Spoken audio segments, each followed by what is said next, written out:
How bad is Russian intel, or is Jack putting his usual CIA spin on things? Well, we talked about the opening phase, and President Putin intended several things. First of all, he insisted that they minimize casualties to civilian population, that they avoid destroying infrastructure, because this was a show of force in the country designed to induce the Ukrainians in Washington to negotiate. He thought that we would be interested in avoiding a major war in Ukraine. He was wrong. Now, as far as underestimating the Ukrainians, that's difficult to say. They used a very small force because they had no intention of conquering Ukraine. This is a big lie. There was never any interest in conquering the country.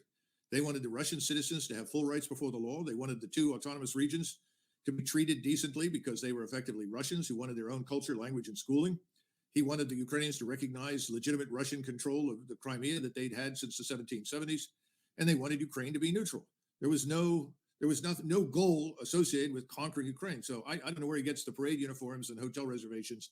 That sounds like a bit much, but he is plugging the line. Right.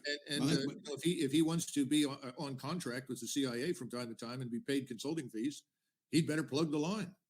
But doesn't this make any sense to you? Putin is a miniaturized bully. What have we always done whenever we decided to attack another country?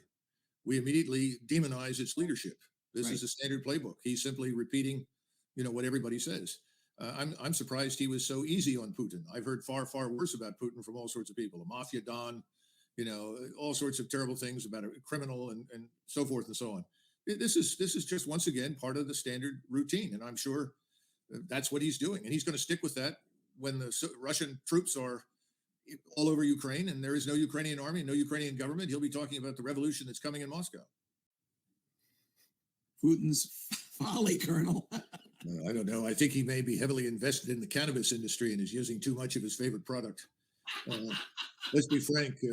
Putin has never been more popular. The Russians, as a nation, are enraged. The only criticism that he's under at home is, why haven't you already crushed these evil people that have done so many terrible things to us and their soldiers?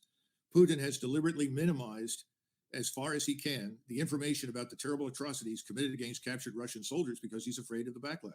In addition to the 300,000 reservists he's mobilized, they've had 80,000 people volunteer to fight. So I don't know what this man's talking about. Again, I think a lot of this is just standard playbook. I don't think the man knows anything about Russians at all. How long will it take 540,000 Russian troops, well-trained and well-equipped, entering eastern Ukraine to march westward toward Kyiv? Well, first of all, that assumes that, again, Kiev is an immediate target. I don't think it is. You have three large concentrations. One in the south that can ultimately move north. The Ukrainians down there have been bled white. They're exhausted. They just moved in most of what we refer to as their foreign legion to Bakhmut because they can't get Ukrainian soldiers to attack anymore. They've taken so many casualties. They're so exhausted. So they've got Polish troops with Americans and Brits, some other Europeans in a mix, plus some Romanians, and they're being moved down there with the Ukrainian forces they can scrape together. Again, this is something the Russians welcome. They want more troops to pour into Bakhmut because then they can annihilate them. And that's what will happen.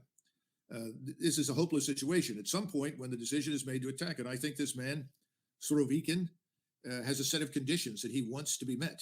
Some of those have to do with equipment. Who is he, Colonel? Is he the new Russian commander? Leader commander. He's the 4-star equivalent, Surovikin. He's the one that was installed late summer, early fall. He's created a unified military command structure. Before he took over, there were several separate entities who were making decisions independently of each other. All of that is over with. He has absolute control over everything. And he is approaching his preparations for this operation much as Field Marshal Montgomery did in 1942 before El Alamein. He is not going to be pushed into attacking any sooner than he thinks he needs to. And he has been using his tactical ballistic missiles, cruise missiles, rocket artillery to systematically annihilate and destroy everything from command and control to the power grid, energy, storage, distribution, transportation infrastructure, you name it. And the Ukrainians are in very bad shape right now. I don't think they can sustain very many more strikes. And actually, millions of Ukrainians are being told by their own government, pack it up, move west, because we can't keep you in these cities. We can't heat the place. We can't protect them.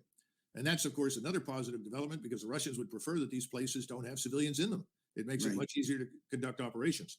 So I think you're going to see massive offensives on at least 2 or 3 axes with a couple of 100,000 troops on each one. And we'll see what they do. They're going to cut off the Polish border from Kiev. So there'll be an enormous Russian force between the Polish border and Kiev. Wow.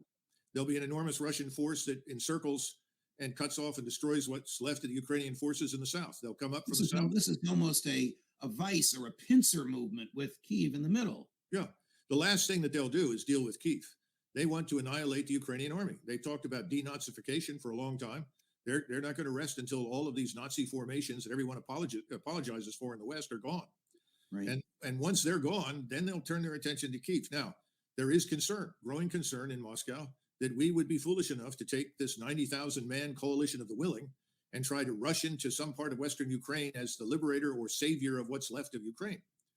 And their assumption is that the Russians won't fight them. Well, the Russians obviously don't want a confrontation with us. But depending on how we do this and how far we're willing to go, we could end up losing those troops to enormous military power directed against them. We don't have the replacements. We don't have the fuel. We don't have the repair parts. We don't even have the ammunition anymore because we've given it all to Ukraine. And we're on our own. Poles, a few Romanians, and us. The rest of NATO is not interested in marching eastward into Russia. So it's a dangerous situation. They're aware of it. And that's another reason why they fear that if they do end up in a confrontation with us and they utterly destroy our force on the ground, that we will then turn to the use of nuclear weapons. That's the concern. Got it.